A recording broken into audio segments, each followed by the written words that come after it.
Dobrodošli v novi epizodi podcasta Real Estate Academy. Danes se bomo pogovarjali o ljubljanskem in mariborskem nepremičninskem trgu. Pregledali bomo, kje se danes splača investirati, dotaknili se bomo pa tudi teme, kaj narediti, kaj gre pri nakupu nepremičnine vse narobe. Z nami sta Dušan Lazar in Mateja Voršič iz nepremičninske agencije Century 21. Dušan, Mateja, lepo pozdravljena. Zdaj, jaz bi kar začela z trgom. Zdaj najprej bomo govorili o Ljubljani. Dušan, tebe bomo malo več, ti si pač ekspert na področju ljubljanskih nepremičnin. Deluješ lahko kar sam poveš, v kateri agenciji v sklopu vaše mreže. V bistvu to smo največja nepremičninska družba, ne samo v Sloveniji, tudi na Balkanu, tudi na svetu. Smo stari že 54 let. Delujemo v 100 državah, v Sloveniji imamo 13 agencij, na Hrvaškem 8, preko 100 agentov, tako da smo res na tem trgu že prisotni dalj časa in res poznamo praktično vsak kotiček. Če jaz kupujem svoje prvo stanovanje v Ljubljani, koliko približno bi me stal kvadratni meter, če me zanima neko dvosobno, standardno, torej ne neko luksuzno novo stanovanje? Cene so zelo različne. Seveda, če gledamo v nekem rabljenem stanovanju, ki ni na top lokaciji, ki je recimo ven iz centra, rečemo 5 km, rečemo dobro ura peša, pa seveda z avtom, se da tudi že kaj najde tam okoli 3500-3600 evrov kvadratni meter. Pod to cifro res ni več nič. Če gledamo neko poprečno rabljeno stanovanje, že govorimo okoli 4000 evrov na kvadratni meter, in od 4000 naprej so zdaj že tudi do 5000, 5500, že malo boljša, pa res dobra rabljena stanovanja. Če pa govorimo o novogradnjah, je pa težko že kaj najdeti izpod 6000. Kaj pa, koliko so kaj cene rasle v Ljubljani v zadnjih recimo 3 do 5 letih? A pa to zdaj sprašujem, vem kaj kaže uradni podatki, po uradnih podatkih tam nekje 45% ne bi bila rast cena, ampak kaj pa ti na trgu dejansko opaziš, a so se res to dejansko tukaj? Torej, cene so vsako leto zrasle za približno 10%, in to zadnjih 5-6 let praktično že od COVID-a naprej, torej od zaključka prvega vala COVID-a, in nič ne kaže, da se to ustalo. Tako da letos bo rast sigurno spet okoli 10% v Ljubljani. Tudi po širši Sloveniji rast ne bo dosti manjša. Mogoče na podeželju bo rast tam 4-5%, recimo podobno velja tudi za Hrvaško, ne bo dosti večja rast pa 4-5%, ampak jaz mislim v Ljubljani pa v večjih mestih v Sloveniji bo pa žal taka rast. Kaj pa, kjer so pa najbolj zaželene mikrolokacije v Ljubljani? Še zmeri približno isto. Torej, mikrolokacije, ki so zaželene, so tiste, ki so nekje pol ure peš poti, če rečemo nekje od centra Ljubljane, pa od Prešernega spomenika. Vse, kar je pol ure peš, to se proda takoj. To se dobesedno čaka. Kaj to takoj, da ima malo bolj konkretno, kaj to pomeni? Torej, kad date na oglas, koliko časa? Če damo oglas, recimo, če bi rekel na kakšno nepremičnino v Murglah, Trnovo, Prule, Kodeljevo, bližnji del Koses, bližnji del Bežigrada, če je cena normalna. To govorimo, da je cena do 5000 evrov na kvadratni meter rabljenega stanovanja ali pa okoli do 6500 novega, to se res proda v mnogo 2 mesecih.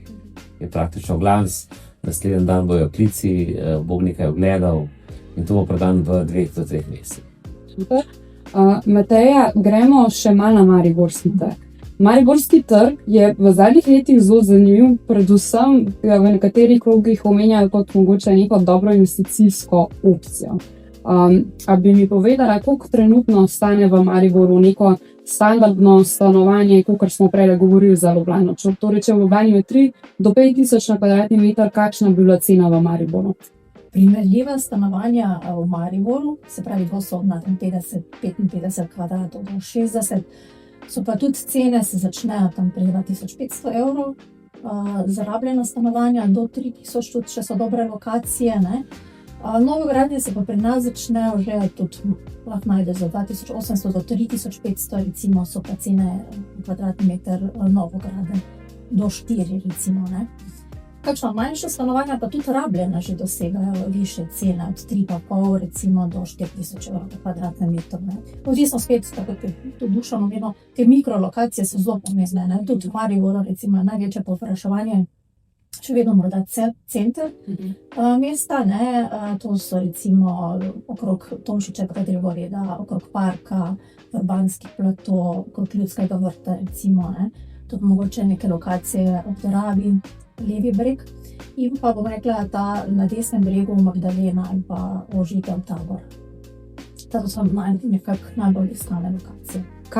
Kakšna je bila pa rast v zadnjih letih? Ker mi to je neka mogoče zanimiva tema, da sta in Maribor in Celje imela po koronskem času neko nenavadno rast cene premičnin. Si to tudi ti opazila na trgu? Tudi, ja, v bistvu so v osnovi so bile cene skoraj 50% nižje, recimo v Mariboru, kot napram Ljubljani, ne, pred tem časom, ne. Je pa bila potem zelo visoka rast, ker so še vedno razlike, ne, ampak je ta procent manjši. Ne. Je pa tam recimo ta pokoronski čas nekje recimo 30%, zdaj, če bi rekli od 2000 pa do danes, so tudi 50-70% više. A pa misliš, da se bo rast še nadaljevala? Glede na mogoče tudi to, koliko se kaj gradi sploh v Mariboru, glede na ponudbo. Tako zgleda, da se kar veliko gradi, ne. Imamo kar nekaj podjetij, ki so dala na trg veliko stanovanj, tudi kvalitetnih stanovanj, vendar še vedno veliko povpraševanja, ne, in to določa potem to ceno trga. Je pa, kar opažamo v zadnjem času, da Maribor zelo postal zanimiv za investitorje, ne, tako da imamo tudi povpraševanje, ne vem, veliko investitorjev iz Ljubljane kupujejo v Mariboru, ne, ker nabavna cena je zelo velika razlika, ne, medtem ko cena oddaje primerljivega stanovanja pa ni tako velike razlike, ne. Najemi dosegajo kar... Gremo to kar konkretno razdelati. Torej, investitor, ki kupuje iz Ljubljane in kupuje v Mariboru. Ja. Kje kup in s kakšnim modelom kupuje, torej, a kupuje, da bo oddal ali pričakuje, da bo preprodal, pa pri oddaji, a targetira recimo na normalno dolgoročno oddajanje, mogoče tudi, jaz sem slišala, da so študentska oddajanja v Mariboru potencialno zanimiva. A ste imeli kaj tega? Tudi, čeprav bom rekla, zdaj večinoma to, kar so kupovali, predvsem te novogradnje, ne, ker recimo v Mariboru lahko za, recimo, če imaš 200 000 evrov, dobiš zelo lepo novo stanovanje, 1,5-sobno, 2-sobno, ne, se pravi tam okrog 50 kvadratov, ki ga lahko potem tudi oddaš, kar je zdaj recimo se oddaja na trgu, ne, se pravi nova opremljena stanovanja, 650 evrov so recimo oglaševane cene in mislim, da se to tudi doseže. Tako da večinoma kupujejo za dolgoročne najeme. Koliko je pa recimo cena študentske sobe v Mariboru približno? Študentska soba od 250 do 300 evrov. Okay, to je nekako, Dušan bi rekel, da je to podobno kot v Ljubljani, mogoče kaj spremljaš? Ne, v Ljubljani je žal dosti dražje. V Ljubljani je v bistvu študentske sobe pod 350, skoraj da ni, grejo pa vse do 500. Sploh, če je to pač malo lepša soba, pač govorimo o kvadraturi, rečemo, če je vsaj 10 kvadratov 12, pa je to pač vse soba v nekem stanovanju ali pa hiši, vse do 500 zdaj gre. Skupaj stroški, govorimo seveda, ne, tako da rečemo, da je soba rečemo 300 plus stroški ali pa 450 plus stroški maks v Ljubljani. Matej, a v Mariboru je pa 250 do 300 brez stroškov ali reči? Plus stroški. Plus stroški. Ja, se pa to razdelijo, pa niso bili veliki. Gremo zdaj kar zelo konkretno za nekoga, ki razmišlja, da bi investiral ali v Ljubljani ali pa v Mariboru. Mička smo se tega že dotaknili, pa dajmo še bolj konkretizirati. Dušan, imam 200 000 evrov. Kaj točno jaz lahko za ta dobil v Ljubljani, če bi res maksimalno izkoristila in imela nekako približen srečo na trgu, pa na kakšen način bi lahko to monetizirala, da bi bilo najboljše? Ja, to bi se v Ljubljani žal za 200 000 evrov dobi zelo malo. Dobiš sicer kakšno garsonjero, kakšno tudi mogoče eno sobno stanovanje ali pa dvosobno res oddaljeno iz centra do 10 km, ne, ki je mogoče v slabem stanju, to se dobi nekje za 200 evrov, ne, ker je to težko. Danes, če bi to iskala in takih ponudb mogoče 20-30 na celi Ljubljani, ne, mogoče okolici še enkrat to. Zdaj seveda, te stanovanja tudi se takoj oddajo. Te zgodbe, ki se govorijo, da so v Ljubljani toliko in toliko praznih stanovanj, ki se ne oddajajo. To žal ne drži, ne, torej praktično vsa stanovanja, ki so v Ljubljani in v okolici, se ali koristijo za bivanje ali so pač v najemu, ne. Da mi imamo zdaj ogromen, res da kar nekaj ljudi sicer kupuje stanovanja na zalogo, tako imenovano, pa jih pol oddajajo, in pač, ker na srečo je teh stanovanj dovolj, cene najemov niso tako hitro rasle, kot so rasle cene nepremičnin. Tega recimo razmerje med Ljubljano in Mariborom, če gledaš nakup nepremičnine, pa pol oddajanje nepremičnine, celo rahlo boljše zdaj v Mariboru. Nekoč se bolj splača vlagati, kupovati v Ljubljani za oddajo, zdaj je celo rahlo boljše v Mariboru. Mateja, za 200 000 evrov v Mariboru kaj lahko dobim v najboljšem primeru? Za 200 000, tako sem že prej omenila, se dobi že novogradnja, se pravi osobno stanovanje, 1,5-sobno recimo. Dobi se tudi kakšno zelo lepo rabljeno stanovanje na odlični lokaciji, se pa dobijo že tudi kakšna trosobna stanovanja, recimo, ne. Tako da tu je pač potem potrebno pogledati tudi, kakšnega najemnika želiš, ne, kdo je tvoja ciljna skupina. Tako da jaz recimo bi predlagala tudi verjetno novejše stanovanje, s katerim je tudi potem manj stroškov, ne. Ni recimo rezervnega sklada, ni stroškov obnove, ne. Ker pri nakupu za investicijo treba pač tudi več drugih dejavnikov tudi pogledati, ne. Torej, ne samo ta donos, ampak tudi koliko so dejansko potem tudi stroški, ne samo bruto donos, ampak tudi koliko so stroški dejansko potem za nepremičnine, ne. Se pravi, kot sem že omenila, ali so to neka vlaganja, ali so to stanovanje v starejših stavbah, kjer se obnavlja fasade, kjer se lahko poplača v enkratnem znesku, lahko se zaradi tega poviša rezervni sklad, ne, se pravi, to strošek, ne. Teda, jaz absolutno bi recimo rekla eno novejše stanovanje, se pravi na eni dobri lokaciji, nekaj nižjih začetnih stroškov. Zdaj, mogoče eno pomembno vprašanje bi bilo tudi, kakšni pa so še stroški pri nakupu nepremičnine, torej če gledamo rabljeno stanovanje versus torej proti novogradnja, bi šli to na hitro še čez, torej strošek kupnine je ena zadeva, kakšen strošek ima pol še kupec dodatno? Zdaj, kupec dejansko v Mariboru pri nakupu nima stroškov recimo posrednika, ne, je v bistvu njegov strošek samo potem še vpis v zemljiško knjigo zraven kupnine. Prodajalec nosi običajno strošek davka na promet nepremičnin, ne, in kolikor se odloči, da bo prodajal preko nepremičninske družbe, tudi strošek posredovanja. Dušan, v Ljubljani imamo pa, mislim, da malo drugačno prakso, velikokrat prodajalec da ta davek na kupca. Tako, v Ljubljani tudi večinoma po svetu, ne, se ta provizija deli pol med kupcem in prodajalcem. V Ljubljani je praviloma provizija tudi 4%, s tem, da se pač prodajalec odloči ali da zahteva, da polovico te provizije krije kupec, ali pa da zahteva, da kupec plača DPN, kar je tudi slučajno 2%, in s tem si pač to razdeli. Tako da večinoma v Ljubljani kupec sploh pri rabljenih stanovanjih, ja, saj še 2% bo plačal, ali delaš provizije, ali pa ta DPN. Tu so različne prakse, ne, štajerski del ima malo drugače, Ljubljani naprej pa Obala, kar je po eni strani tudi prav, ker dejansko posrednik dela v korist obeh pogodbenih strank. Včasih za kupca naredimo celo več. Kaj pa najemnine? Zdaj, recimo, če sem kupila 50 kvadratnih metrov stanovanja, Dušan, za koliko bi lahko tako stanovanje oddala? Pa recimo, prej smo rekli, da zelo po optimističnem scenariju za 200 000 neko rabljeno stanovanje, recimo, da sem ga dobila, no pa da je 50 kvadratnih metrov veliko, za koliko bi ga lahko oddala? Pa da bi se dejansko dodalo, ne? 50 bi težko dobili za 200 000, ampak recimo, da imamo neverjetno srečo, da dobimo blizu 50 nekje na obrobju Ljubljane. Tam torej so najemnine vse do 800 evrov na mesec. Brez stroškov in stroški? Plus stroški seveda. Torej stroški so zmeri breme najemnika, ne glede, kaj je to poslovni prostor, to stanovanje ali pa hiša, karkoli. Te stroški se po Ljubljani vrtijo zelo odvisno, ker glavni strošek je elektrika, ne, ta je največji, drugi največji, zdaj celo recimo internet, pa te povezave, če imaš ogrevanje rata, zdaj dosti drago, tako da hitro prideš na nekaj 200 evrov stroškov, če niso veliki stroški za samim objektom, to pomeni, a je to pravnik, drag, ali je rezervni sklad. Tudi rezervni sklad, ker prej Mateja je govorila, to večinoma je strošek seveda lastnika stanovanja, tega je za oddajanje veliko boljše kupiti novo stanovanje. So pa primeri, kjer se pač lahko lastnik pa najemnik dogovori, da tudi najemnik krije te stroške, ne, ki lahko da niso tako nizki, ne, ali pa do neke mere, da jih pokriva, ker iz teh stroškov se tudi tekoče vzdrževanje krije, tako da je neka razumna logika, da to delno pokriva lahko tudi najemnik. Tako da hitro, ja, stroške treba računati tudi že pa najmanjših stanovanjih, garsonjerjih.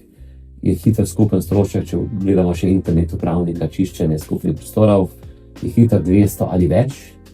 Pri večjih stanovanjih, tam če govorijo od 50 do 70 kvadratov, ne, so pa te stroški hiter na 300 evrov. Tako da to je treba kar računati. Okay. Mateja, v Mariboru so rekli, da bi dobile že novogradno, neko novo manjše stanovanje. Koliko bi pa lahko v Mariboru dobila, če bi oddala 50 kvadratnih metrov novega stanovanja? Novo stanovanje je tako okrog 650, kot mogoče 700 evrov. Plus stroški. Če pa tako, da pri novogradnje so pa stroški res precej nižji. Tudi ogrevanja so toplotne črpalke, kakor drug vir, ne.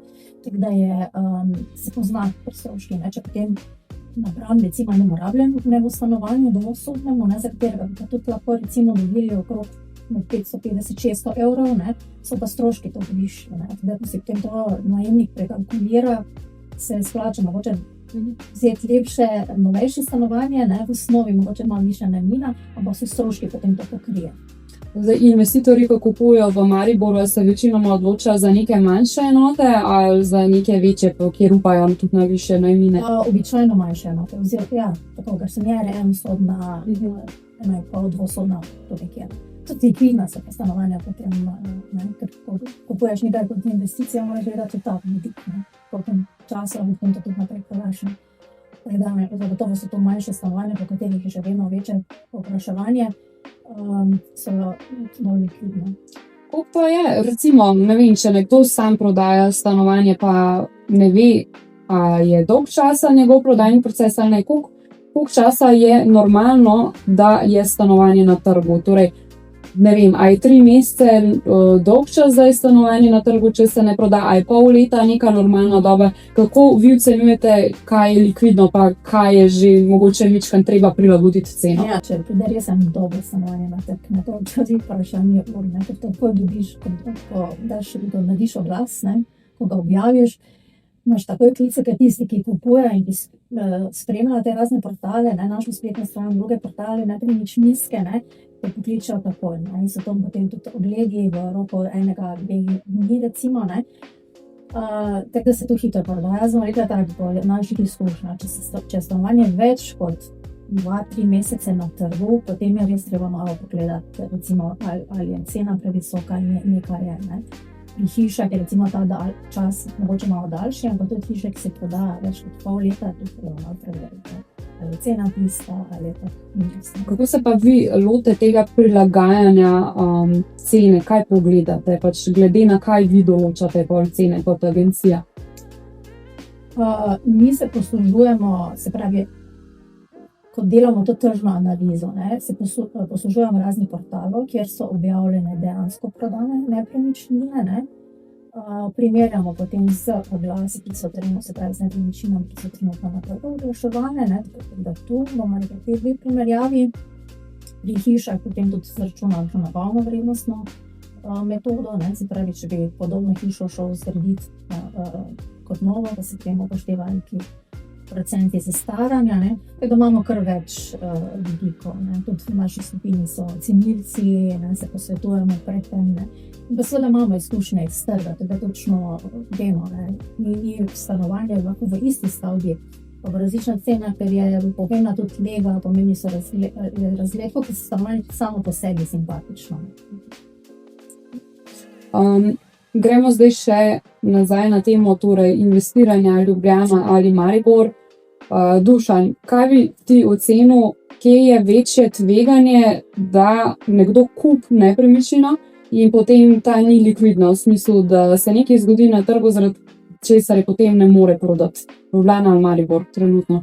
No, po mojem je sicer bo vedno najbolj likvidna Ljubljana, ne, to je pač večje, ko je mesto bolj likvidno, pomanjkanje stanovanj tudi v nominalnem znesku je največji v Ljubljani, ne, v Ljubljani verjetno manjka okoli 20 stanovanj.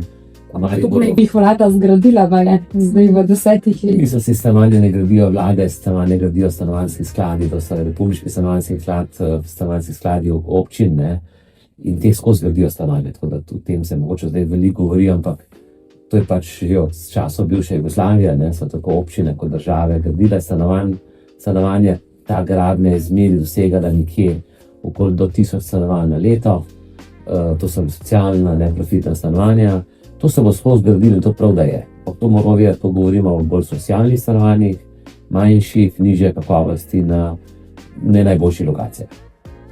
Zato ta segment obstaja, mora obstajati in super, da obstaja. Govorimo pa drug segment, je pa segment lastniških stanovanj. Lastniška stanovanja za trg, ki se pač ljudje pač kupujejo, glede na prvi pride, prvi melje, tega je v Sloveniji bistveno premalo.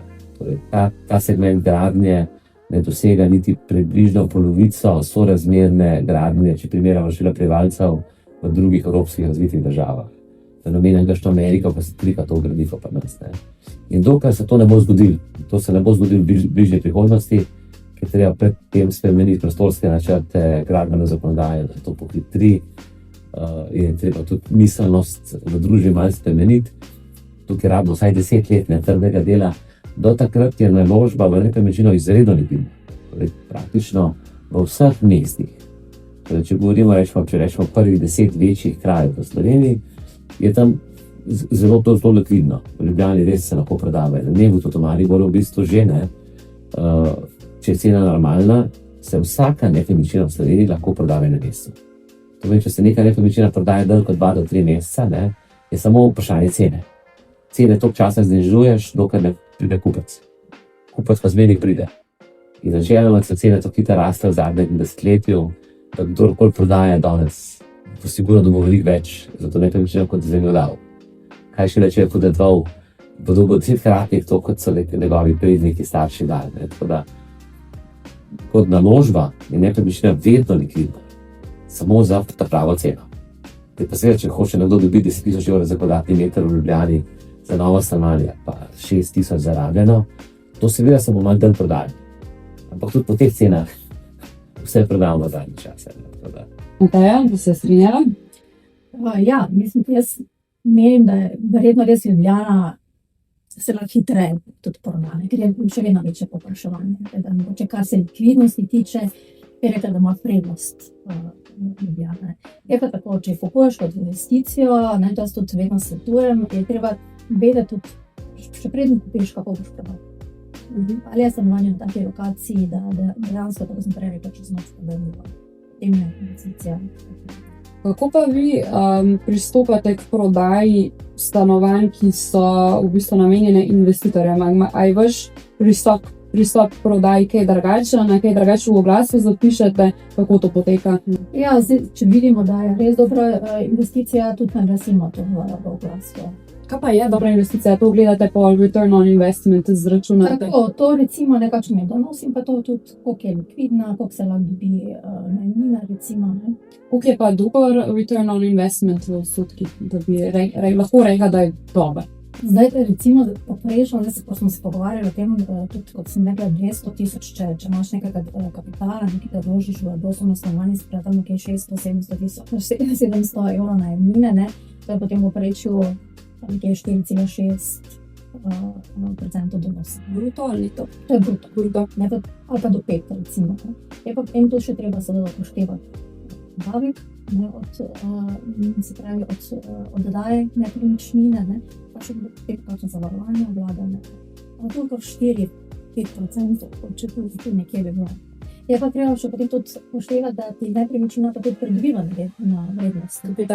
Tako, to je dolgoročna naložba, manj kot 10 let, 15-20. Se tu zaradi davka ne splača, ne? Ja, tudi to je. Ker imaš potem kapitalske dobičke. Tako.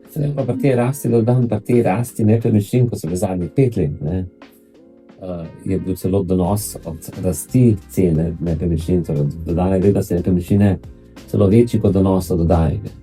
Tako da če upoštevamo oba faktorja, kljub tem visokim davkom v Sloveniji, je to že imeli lep donos. Tako da praktično vsak je kupil stanovanje v zadnjih 7 letih in ga je oddajal in pa se recimo letos bo odločil, da ga proda. Če bi pogledal donos po vseh davkih, bo ta še zmeri več kot 10% na leto. Po vseh davkih, kar je kar veliko. Koliko je pa Slovenija kaj zanimiva za tuje investitorje, pa predvsem me zanima, ali je kdo, ki je tujc, pa išče nekaj v luksuznem segmentu, A ima sploh dobro ponudbo v Sloveniji, Dušan? Ja, Mogoče sta- tukaj tujci dejansko kupujejo v Ljubljani. S katerih držav pa? Konkretno v Ljubljani so tujci kar dosti razpršeni iz celega sveta, torej govorimo od arabskega sveta, pred leti je bilo res ogromno Rusov pa Ukrajincev, so še zmeraj, ampak ima manj, tudi nekaj Angležev pa drugih Evropejcev. Če gledamo pa recimo Obalo, Kranjsko goro pa Bled, tebe največ tujcev, ne? Tam pa so recimo kupci države, ki imajo nekje do 10 ur z avtom do Slovenije.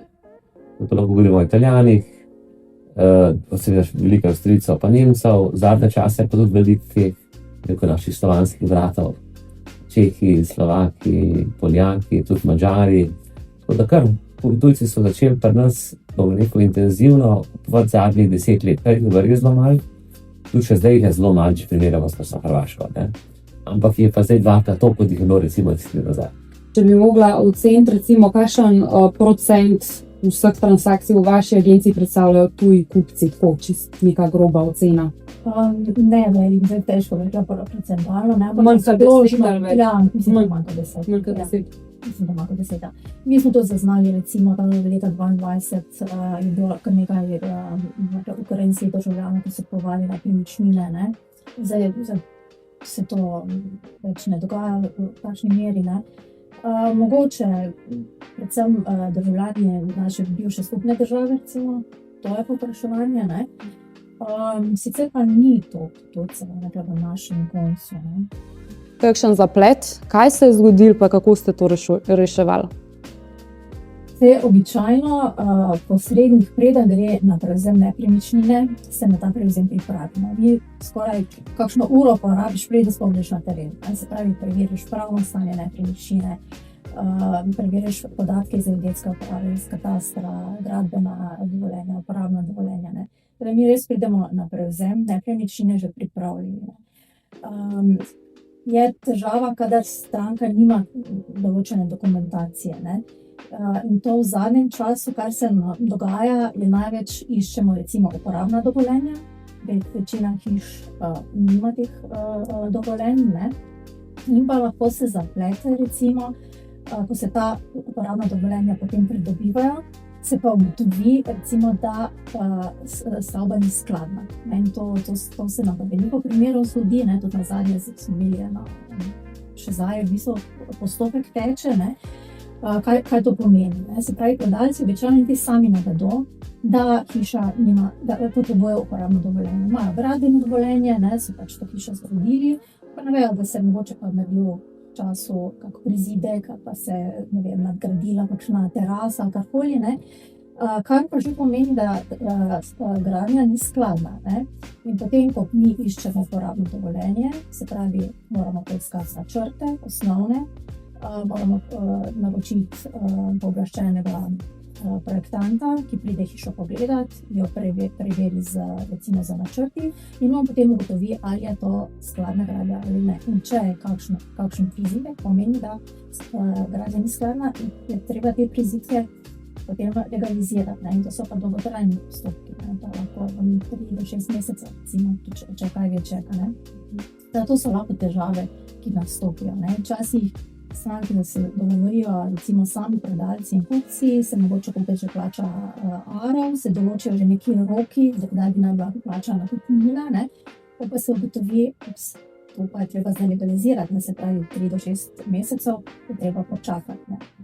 Da tu res v naših agencijah, da tudi ostali posredniki, ki resno delajo na trgu, ne, se to preveri pred tem, da se stranke potem ne izpostavljajo v takih primerih. To bom rekla, so največje zdaj ta trenutek, s čim se ukvarjamo, ne? Legalizacija in pridobivanje uporabnih dovoljenj. Pa ste imeli slučajno kdaj primer, ko je pa kupec rezerviral nepremičnino, pol je šel pa na banko po kredit in ni dobil kredita? Tudi to jih probamo maksimalno zaščititi, preden se plača ARA, vedno rečemo stranki, pojdite na banko, preverite, da res imate da ste kreditno sposobni in da boste sposobni potem tudi plačati. Ja, ker sicer bi se lahko dejansko zgodilo, da plača ARO, pa gre pa na banko in ni kredita, ne? To je lahko starost dobi, ne, to res ne želimo stranki izpostavljati. Teda, kadar banka želi, se tudi mogoče že naprej pripravi osnutek pogodbe, se banki pripravi vsa dokumentacija, kar sem že prej rekla, gradbena, uporabna dovoljenja, zemljiškoknjižni spiski, ne, da ima banka res pogled v nepremičnino, plus tega, da je še preverila pač strankino kreditno sposobnost. In ko banka da zeleno luč, takrat se potem postopek pelje dalje. No, ni dobro prehiteva.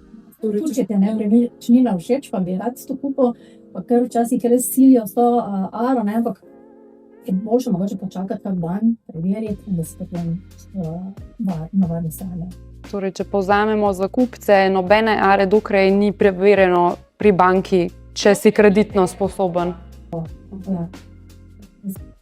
Dušan, bi še kaj ti dodal k tem? Predvsem pri bankah je tako, tudi mi se z naše stranke posebej opozarjamo. Pejte saj do 2-3 bank. Kar je me najbolj smešno, nekdo gre na banko, tam mu nek referent reče, ti bomo dali ta kredit in to, kar verjamejo in pridejo. Tako teh problemov recimo je še največ, da mi vse isto opozarjamo.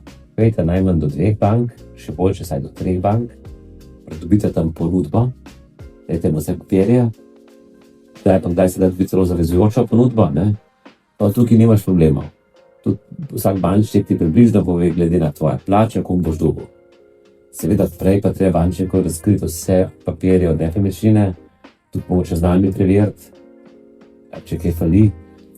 Konkretno pa določene nepremičnine, kot je rekla, falijo te uporabna dovoljenja, no, gradbena, itak že vsi vejo, da so potrebna, ne.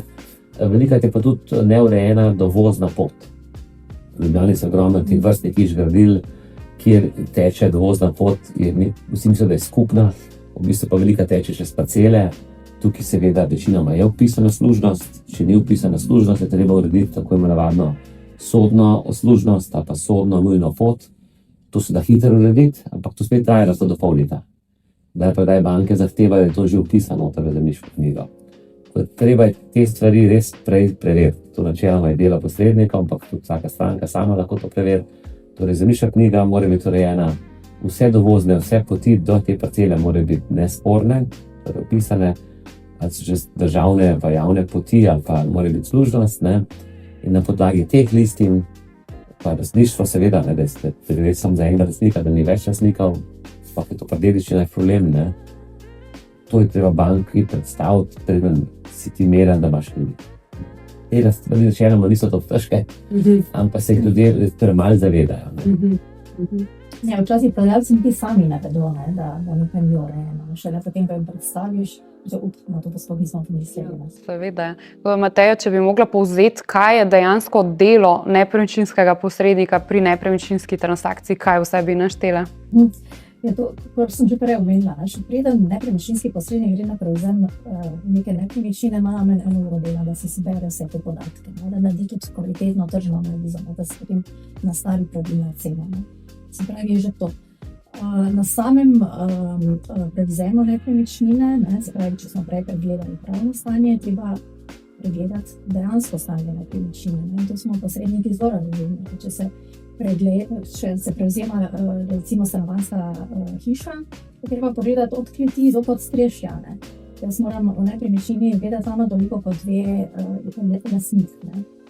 Se pravi, sploh če so kakšne starejše hiše, ne, pomembno, so tu potrebna potem kakšna vlaganja, ker to za kupca podraži. Se pravi, lahko poceni kupi neko nepremičnino, ampak bom imel potem to višje vlaganje.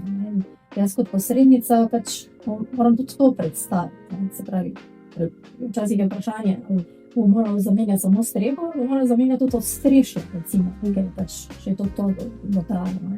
To vsake stvari, se pravi, dejansko stati, dejanskega stanja, pravnega stanja, ne, do tega, da se potem tudi vodijo vsi ogledi, se pravi, mi kupce na ogled vedno pripeljemo, vedno spremljamo.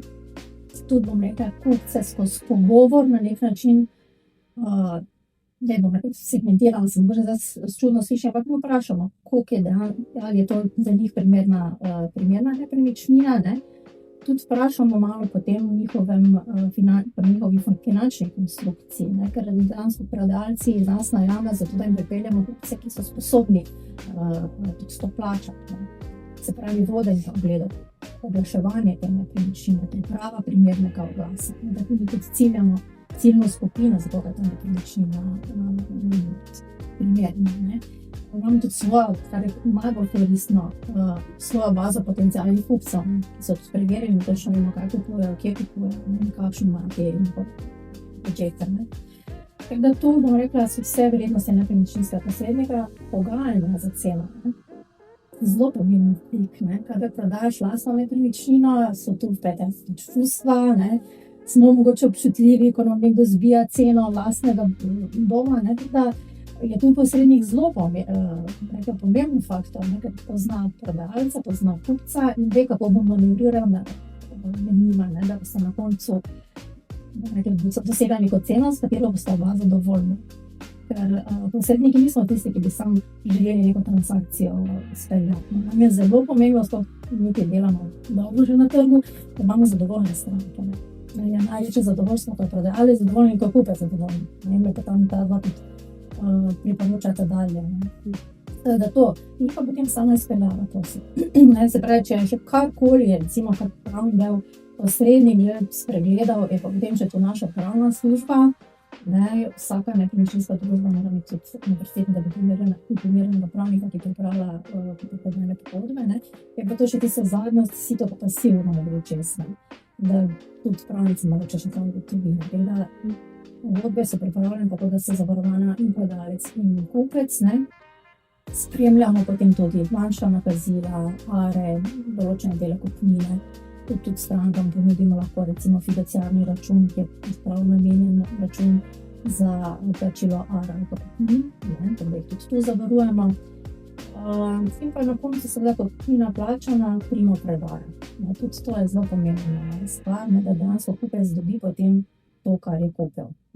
In morda to je en tak proces, ki se ga včasih ljudje niti ne zavedajo, kaj se je od zadaj, koliko je dela, kontakti z bankami, recimo velikokrat mi potem to prevzamemo in pošiljamo, sodelujemo s temi bančnimi referenti.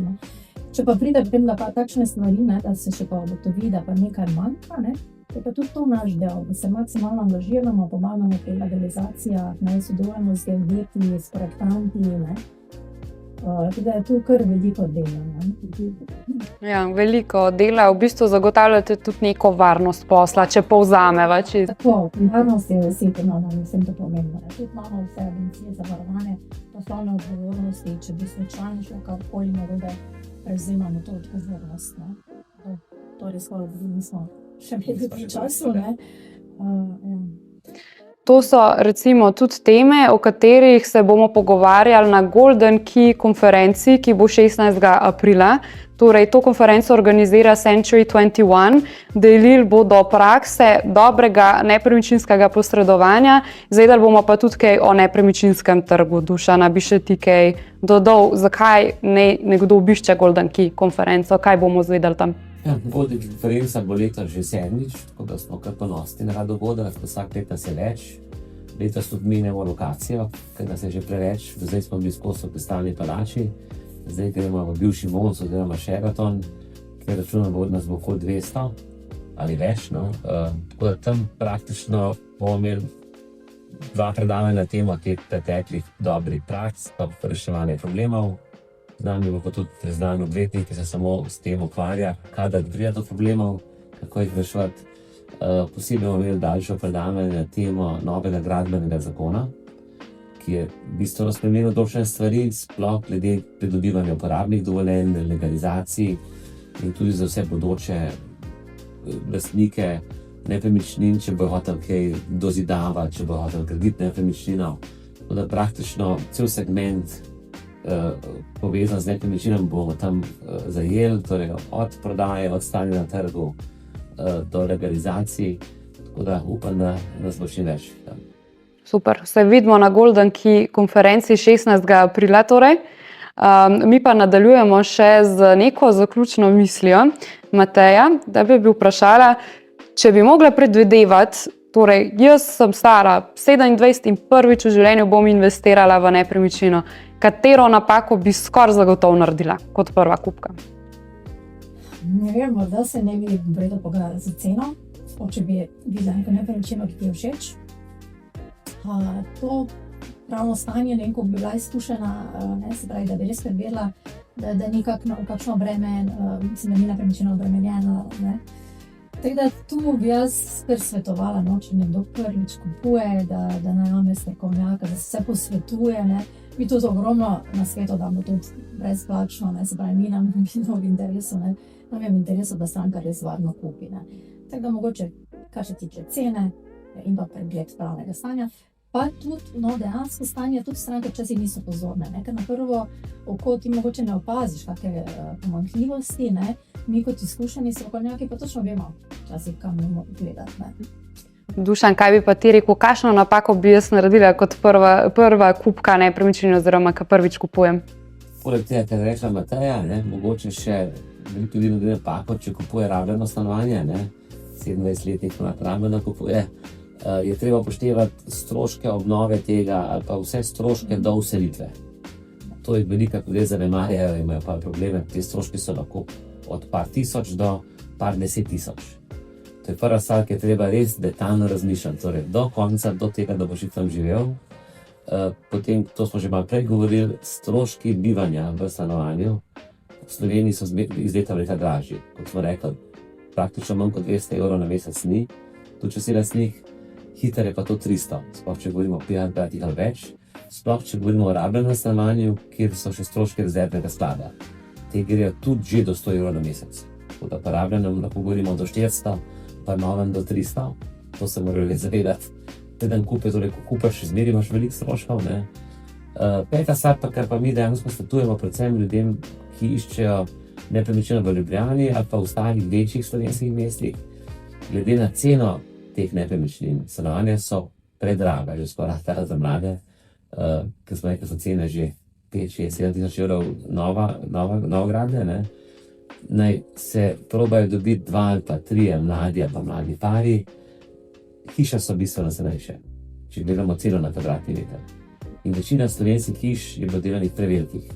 V teh hišah se komot lahko naredi noter 2 ali 3 bivalne enote. Mogoče to ne bo ratala 3 stanovanjska hiša, kar ne pomeni, da noter ne morejo 3 družine ali pa 3 pari živeti, ne. Tukaj v cena na kvadratni meter lahko več kot pol nižje. Torej, hiše se v Ljubljani prodajajo že od 1500 € na kvadratni meter naprej. Tukaj je adaptacija lažja, rabiš manj soglasij, za osnovno pedal, manj ljudi motiš, sam lahko marsikaj narediš.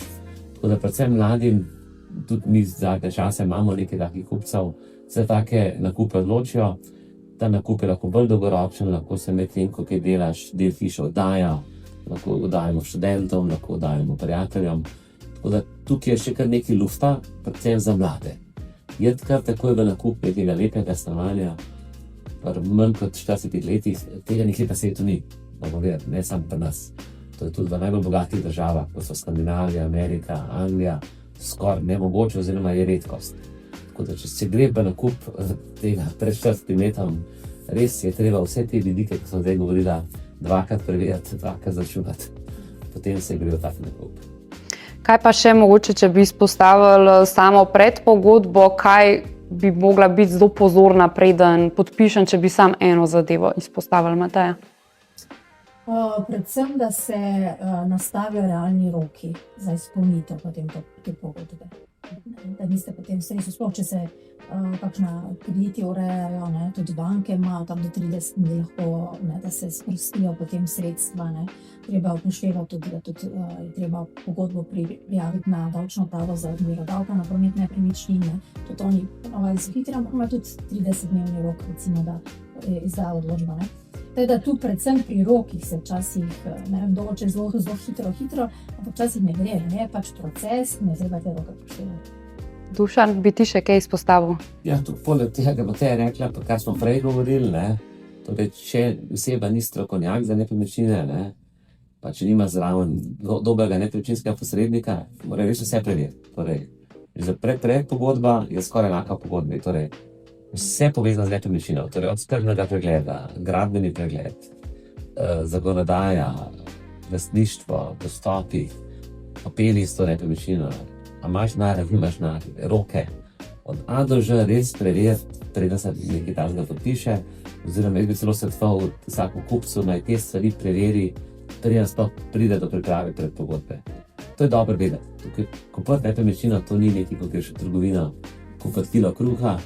Prvo se je treba res zamisliti, ali rabiš nepremičnino, kakšno rabiš, ali rabiš kupiti, ali rabiš najeti, kaj je smiselno v določenem momentu. Po teh stvareh se lotiš nepremičnine in prej vse preveriš. Tako da iz tega vidika mi je logično, kot posredniki priporočamo posrednike, da to naredijo, to preverbo sami že prej naredijo. Ne?